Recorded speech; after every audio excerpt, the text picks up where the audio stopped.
Hello, and thank you for tuning into the Home and Finance Show. I'm Diana Rice-Wilkerson, lender with Fairway Independent Mortgage, and joining me is my co-host. I'm Janis Bradley, owner-broker of JB Real Estate Consultants. We are your seasoned, trusted advisors committed to personally navigating you through the home buying and home lending process. The show is designed to provide you with current and relevant information about different aspects of home buying, home selling, and lending, so that you're knowledgeable when making decisions for you and your family. You can also hear us on Saturdays on Radio 1, 1310 AM, 92.7 and 95.1 FM. That said, if you're in the market to buy, build, or refinance, we'd love to represent you, and you may reach us at the contact information below. Now on with the show.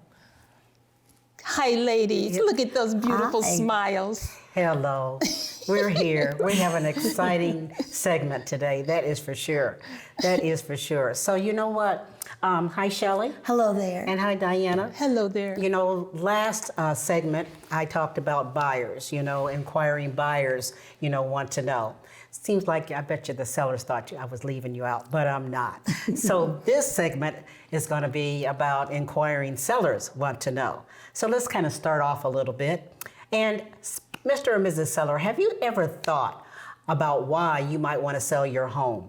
So some of the things are, if you are on the fence of selling your home, it's kind of worth considering all the reasons why moving can make sense for you. So some of the things could be, number one, I want to take advantage, of well, let's just kind of back up. Some of it, the most common. Okay. The most common would be downsizing, people moving to get more space, families looking for better schools, things of this nature. So here is just some of the things that they're saying in 2023, why homeowners are considering selling their home. So 33% are saying, I want to take advantage of the current market. I think I can make a profit. Now, what do you think that means? That means I can sell my house, downsize, and have some money in my pocket. And why is that? So that you can go on to buy your next home for the next part of your life. Well, what I like about it, and you're absolutely right, when it's talking about, I think I want to make a profit, yes, they can from the last couple of years. Absolutely. That's what I really love about it. They got some equity, so now they're kind of saying, I'm kind of, in charge here. Yes, That's exactly. what I kind of like about Got something to work with. Exactly. So 32% have said, my home no longer actually meets the needs of my family. And that could be for all kind of reasons, kids going to school, not coming back, maybe one did, but things of this nature. But when we talk about needs, you're really talking about needs. Or your family could have grown. Maybe there's a new family member. That's very true. And let's take a minute and talk about that, Shelley, because in a lot of situations, grandparents are help raising the children. Oh, yes. So that's a very good thing. A very good opinion or reason. Also, in-laws, might have to come. Not necessarily that they're ill, but it could be the age or something of this nature. Or just economy, finances, because joining households can sometimes have a overall reduction in expenses. Right. Thank you for that. So, and 30% actually realize that they want different features and amenities. So it just could be, they've been in the older home and for a while, and like Joe and I talked about, sometimes it's just new chapters. I want new things, okay, and I don't want it here. I see all these things on TV, and that kind of looks like me because we all go through different stages in life. Oh yeah. So again, running different features or amenities. So I like that. Now, 27% say, I want to live closer to friends and family. And that is for sure. We've been seeing that, actually, Diana and Shelley, for several years because we are in the Midwest. So even if it's not just Indiana, but it's being closer and closer to family. Right. And of course, this thing with grandparents, that is a disease. It's a disease, I've got to hold my grandparents, can't see my grandparents. Does that sound familiar, Shelley? So with that. And then also, I love this. I want a smaller home because that's less work. Oh my goodness, I'll just take that personally. Thank you very much. You know, just simply because I'm in a smaller home, okay? Yes. And it does require less work. Not that I still don't have it cleaned by somebody else, but you know, you just don't need things anymore. You know, you're just in a different chapter in your life. So, but those are the reasons. I mean, you know, and they're good reasons, and that's why people are still thinking about it. So I just kind of wanted to share, Mr. and Mrs. Seller, you know, think about it. Is this, or what I went over, would that be something that you think you might be interested in? So any of these different time frames in your life that you might be ready for. So, hope that gave you some information. So let's talk a little bit also about what sellers would like to know, more questions that we ask sometimes.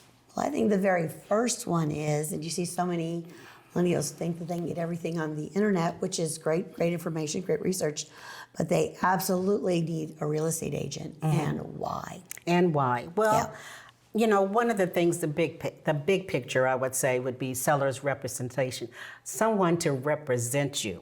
You know, so you know, whether it's the good, bad, and ugly that can come from some other type of situations, you know, when you're trying to sell or list your home, you need somebody that represents you, to understand the market. You need somebody that can communicate. You need somebody who can negotiate, advocate for you. So, and keeping you constantly informed. And you've got to know what's going on with the market anytime you might decide that you want to sell. So those are some of the reasons why you definitely want to have a real estate agent represent you. In that situation, Janice, what would you say if the person is buying from a family member or a friend, or let's say they've been renting the residence where they live for like maybe say 5 years, and the seller is now saying, hey, do you want to buy it? Right. And they want to buy it. You know, does that advice still apply to them? Well, it does, because, well, maybe not the representation as much, but it kind of depends on how you really want to look at the full picture. But the key is making sure actually that I think they may not even sell the home at full value, but you know, I think a lot of people, what they don't realize, you still need a purchase agreement, you know? So I think that's some of the things you really kind of have to understand. And again, having a family conversation just so it can work out in everybody's best interests. And the home inspection, and what happens if there are repairs that are required. So now that could be a little battle. and I mentioned this because I've had customers call me for the financing, and they're buying their property from either their landlord or a family member, and they don't have any of that in place. And they don't really, because they've never done it before. Right. You know, Diana, do you think I need an inspection? I'm like, yeah, I do. And I think you need a real estate agent. Because even once you get the inspection, you got to understand what it's saying, and then also have a conversation with whoever's trying to sell it about what repairs that need to be done. So, and with a family member, you know, that can be handled a little differently also. There's no doubt about it, especially if they're doing, you know, decrease in the value or what the purchase price is going to be. However, when it comes to the fact, and I'm glad you mentioned that about the a person renting and the landlord, you know, and you guys are on very, very good terms until the landlord says, I'm selling this home. Are you interested? You have become different kind of friends, okay? You are no longer friends. He's the seller and you are now the buyer. So you definitely need somebody to represent you. Should you have an inspection? Yes, you should. And one of the things I try to enforce, please do not have any more conversations with your landlord who is now the seller. Oh, yeah. You know, so just have the conversation with the person that's representing you. Now, a lot of times you say, well, I kind of know everything that's going on with this house. Yeah, maybe you've made a lot of repairs, but again, you just different hats. You've got different hats on. So yes, you need definitely need a realtor to represent you. And again, once again, you know, I've seen where people have shown from their landlord is actually showing the new tenant, here's the piece of paper. yeah. And these are the terms that we are going to have. Right. So, purchase agreement, guys, because you've got to get a loan, right, Diana? For those that have to get a loan, And again, you know, they don't know where to go. So yes, you still have to be pre-approved. I would say 99.99999% of the time you need a realtor, even in those situations. Because what does come up, I mean, it's awkward for us because we're lenders, and if a realtor is not involved, it becomes a little bit awkward. Because especially if they get the home inspection, they want us to take a look at it. We're not trying to be a part of that, right? Again, what they also, if maybe property taxes or who's paying what fees, that can end up being, even the dollar amount. Right? How do we agree on a sales price? So, and then some people feel like they've been renting their property to this person for like 10, 15 years. And so do they reduce the sales price, or do they help them through paying closing costs and prepayments? It depends. And that's why, again, they need a realtor. Yeah, it really does. I mean, because by then they're asking us these questions, and it's like, it's not our role to play. Yeah. Well, and as representing the seller would be talking to a lender that they're not involved with. Yes. Right? Like you represent, the lender represents the buyer, not the seller. So it's really key that the seller's represented and has someone who can have that conversation. Well, in this case, of course, with the landlord, it would end up being the buyer, and I'm glad you said that because Diana and I had a situation where this young lady had rented for years, and he never went up on the rent. So, in the fact that he didn't go up on the rent is why he didn't even know some of the things that was going on with the house. She was taking care of them herself. Yeah. Yes, well. Trying to do her part. And keep the rent affordable. Yeah, right. But that house needed repairs. Okay. When we did that inspection. Yeah. And she sure had, you know, and he did. She'd been with him for a while, so he did take care of them. And some of them were really major, especially in the basement, you know? So, okay. So as the seller, should the seller get an inspection, or is that like on the buyer's? Well, in this case, with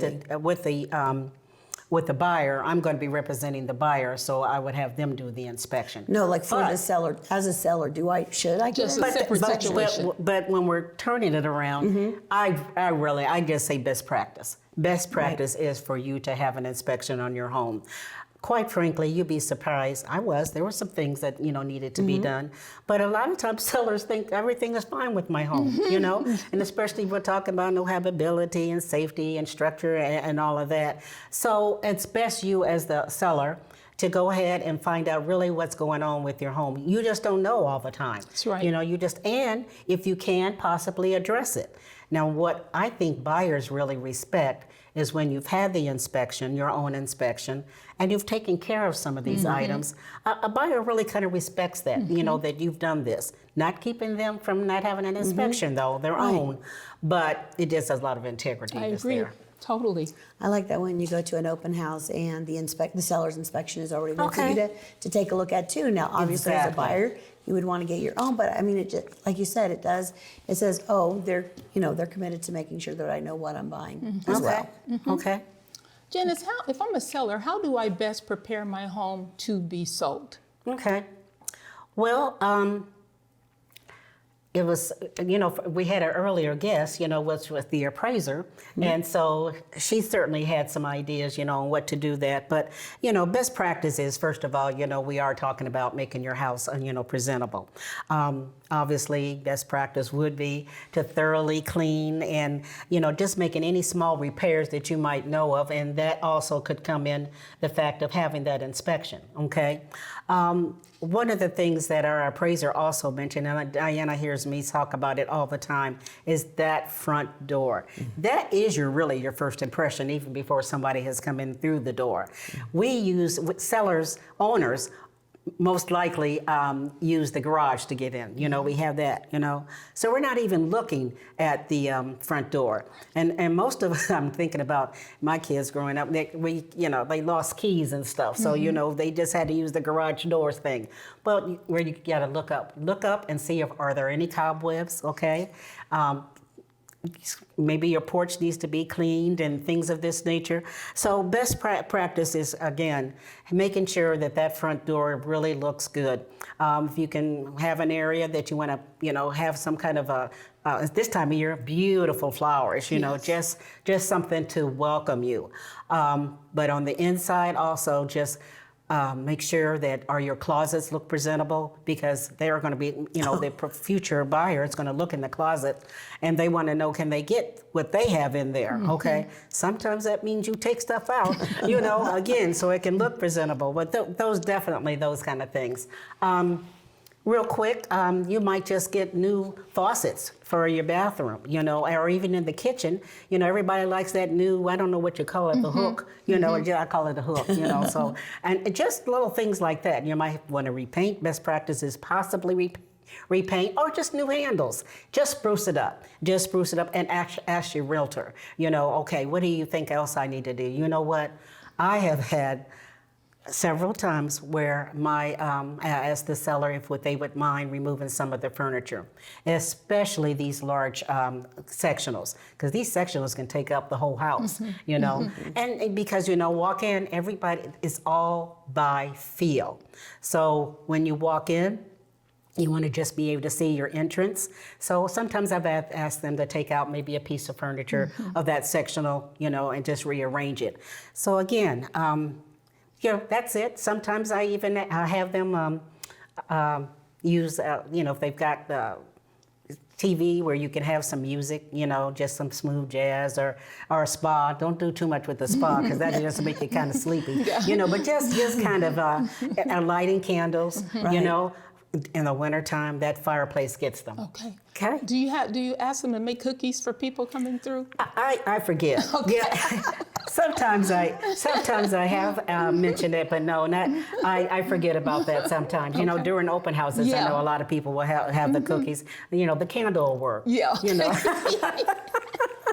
When you were talking about having them like remove maybe some large pieces. Oh, let me back up. Okay. Kitchen.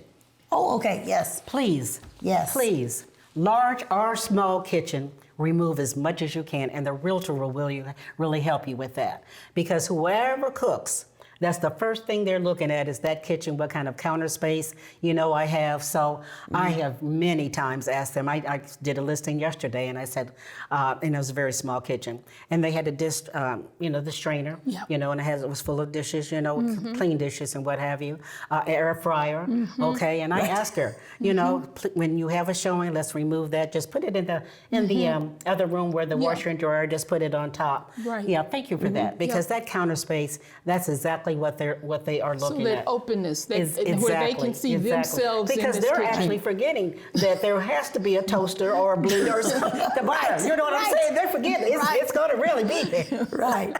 Well, also they want to see, like, do their things fit? Do they have room Yep. for Yeah. this piece or that piece? Right. I have yet, for my own self, I have yet, can't really tell you whether when a buyer goes into the house, whether the furniture in it is okay or being vacant, because it's half and half. Yeah. Yeah, because sometimes when it's vacant, they can't picture, they say. Right. Seems like kind of cold. But a lot of Right. people say, it needs to be vacant to me so I can decide where I'm going to put my furniture. But on the other hand, when there's furniture in there, it also gives them more of a homey feeling. Right. Okay. Yes. And even if they would change furniture. But yeah, I can't get a feel on what's best. 50-50. Okay. Sounds like. We'll do that. I'm sorry, go ahead. You Diana. go ahead. I like one of the things that you said was, we were talking the other day and you were talking about space of things, what is definitely not going to your next house and what to do with it, kind of thing. Do we keep it? Do we said that. I have said do we that. goodwill it? What do we do with that? Best practice is to try to be that mindset that you are going to move. It might be hard to do, and you might just have to have family members and everybody fight it out. But you basically, if you can't make up your mind, of what you want to take, just put it in storage.